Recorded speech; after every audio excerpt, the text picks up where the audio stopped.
Perhaps due to the leak of a draft Supreme Court decision that could overturn the 50-plus-year-old Roe v. Wade ruling, a 2020 Guardian interview with singer-songwriter and Fleetwood Mac star Stevie Nicks made the rounds on Twitter over the weekend, with, of course, the expected left-wing focus on and support for her admission that she obtained an abortion in 1979 while she was dating Eagles performer Don Henley, which, due to the fact that political forces and tax-funded governments rule our lives, that places us in the unenviable position of not just pondering the morality of her actions, but of seeing how flippant many people have been as they didn't just defend her, but, in a sense, applauded her and held her up as virtuous.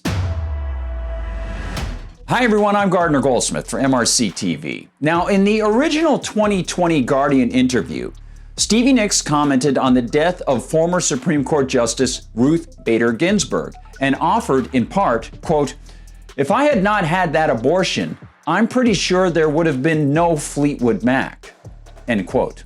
Wow. In addition to being factually wrong about the no Fleetwood Mac claim, because of course the band had existed for years prior to her and Lindsey Buckingham joining it, this reflects priorities that certainly many people would find to be wholly off-kilter and ethically barren. A complete misreading of what is important about our God-given existence and opportunity to foster God-ordained life. It also fosters hopes, perhaps, that she might change her perspective someday.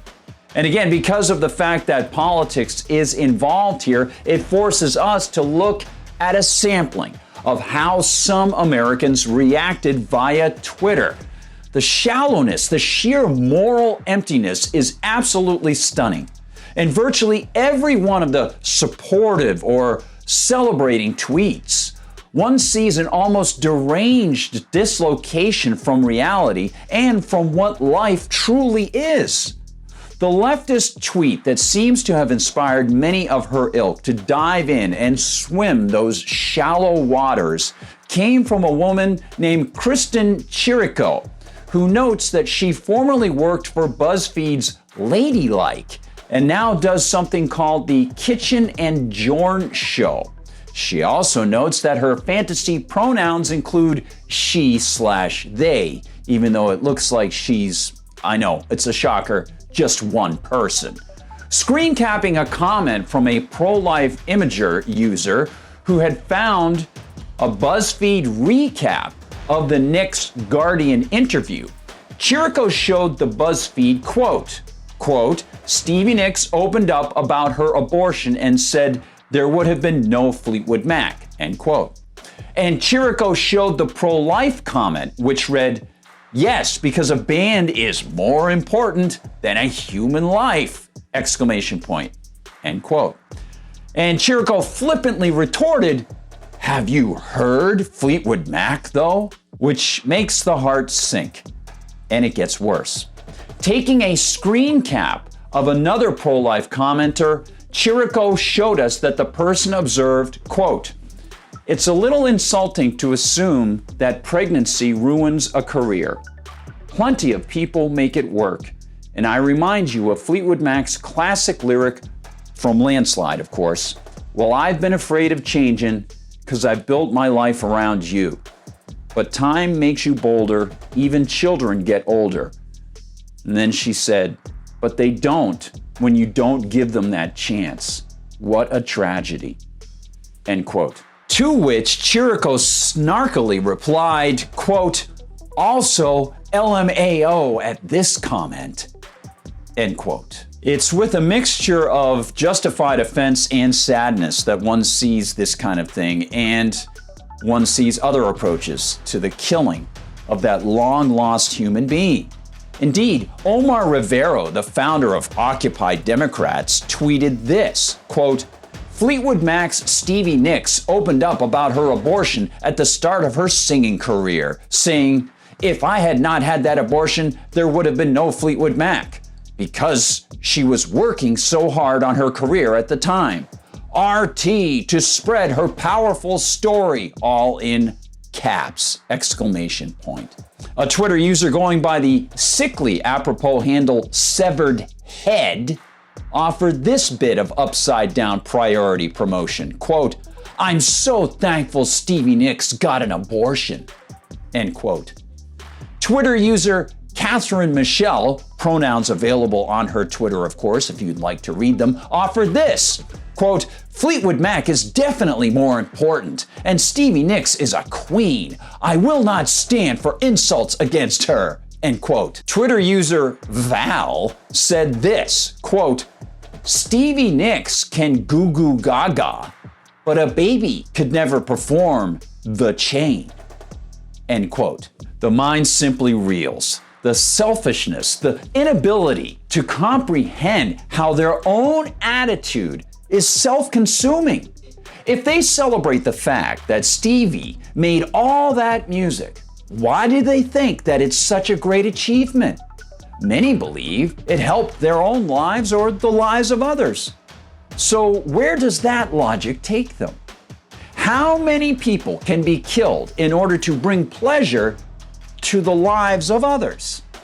And if it's about making life valuable, doesn't that mean the prerequisite is life itself? How can a life be bettered if it's snuffed out? It's all incredibly sad and very, very dark. Yeah, I was thinking about this as I was writing, and I wasn't sure whether I would put this into the written piece. I wasn't sure whether I would express this to you in video, but I think many people probably feel the same way. I would give up every piece of music I've ever heard to have the opportunity to hug my mom again and to tell her I love her. But you know what? It's not about what I might want anyway. Human beings have a God-given right to live free from attacks by others, and it's not my place to justify the existence of another person based on how I view the value of his or her life to me. The primacy of existence is established at the moment of conception. And if these pop culture zombies can't conceive of that, they represent a very sad, very troubling portion of modern culture. This is a culture that places convenience over the conceived, that values personal comfort more than the lives of others, that thinks the beat of a drum is more valuable than a human heartbeat, a heartbeat that is required to build and play that drum.